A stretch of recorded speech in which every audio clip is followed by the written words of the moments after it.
when you replace brakes and save money, so just machine the brake rotor. Costs only like 20 bucks. Compared to the brand new one, like more than 100. This is the guy in charge, Brian, expert in machining. This guy is an expert. He set up the rotor to the machine. This guy is fucking expert in machining. See? Hey Mike, all good Mike? To start the first one, we call it a fast.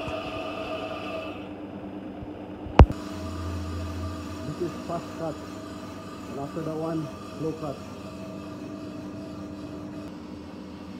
First cut is finished. Now go to the second cut, which is slow. Picking up slow. Now ready to go.